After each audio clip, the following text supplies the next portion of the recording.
All right, 7:45. Welcome back to Breakfast Television on City TV. Our friend Will Nault from Sportsnet 960, The Fan, talking football, talking Super Bowl 53, talking Tom Brady needing two hands now for his Super Bowl rings. Can you believe that? I know. It's like he is, okay, everyone used to compare him to Preston Manning as a better quarterback. Tom Brady's, you know what? Tom Brady's the guy. He's the dude. Hang on. You said Preston Manning? Oh, did I say Preston? Whoa. I'm too much of a news guy. Having said that, Brady's kind of a politician, too. You know what I mean? I guess so. It's so true. Okay, Will, I wanted to pick your brain. Defensive battle, obviously, till the fourth quarter.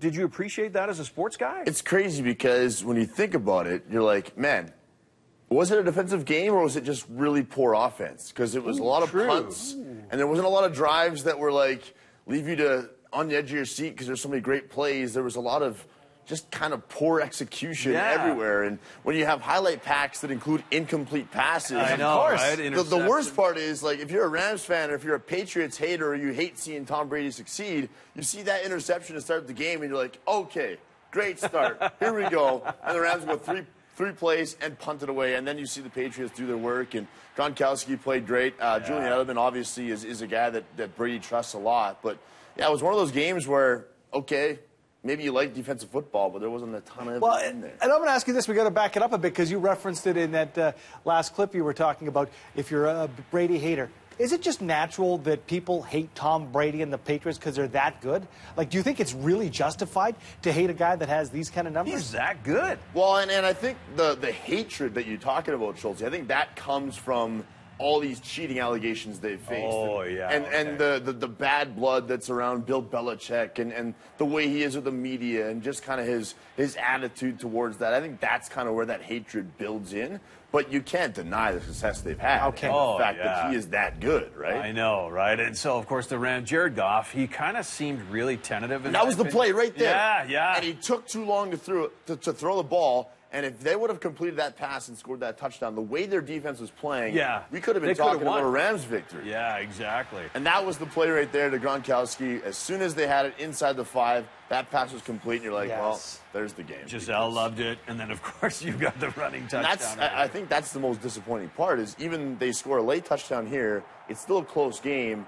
But I don't know about you guys. You never kind of felt like the Rams were ever going back. No. There's no way. They just weren't clicking, right? No. The Rams' defense, in my opinion, was what kept them in the game from the get-go. Yes. You know what I mean? Okay, now we have to talk about something other than the football, which is the halftime show. Yeah, and in a second, Will's going to show us his matching tattoo. Yeah, well, you don't have California. No, I only got like 1 or 2. I'm just working. You're working towards it. I don't have as much money as him, so I can't spend that many dollars on tattoos. A lot of people still talking about Adam Levine in the halftime show. And, okay, if you're a bandmate and you see your singer doing something like this, would you not razz them? I'd be all over him, say, what are you doing? We've got Will here. We got a sports guy here. I know that sports is your forte, but you must have an opinion of the show. Yeah, and I think for everyone, the people you're with or the party you're hanging out with, it's like, wow, that was kind of a bad show, wasn't it? It's so true.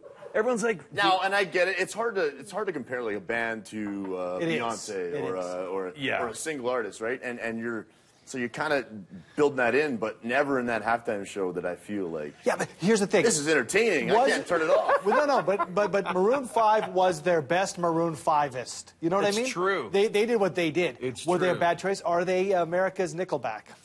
Yeah, maybe. They're my Nickelback.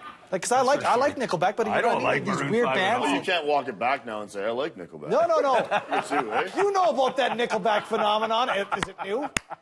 Is this brand new information? They're Alberta guys, man. They could be watching. Everybody knows what Nickelback means. At home. That's right. In Hannah Dallin phone. Never go on that breakfast television in Calgary. At least don't go on with that Andrew Schultz guy. Everybody knows what I'm talking about.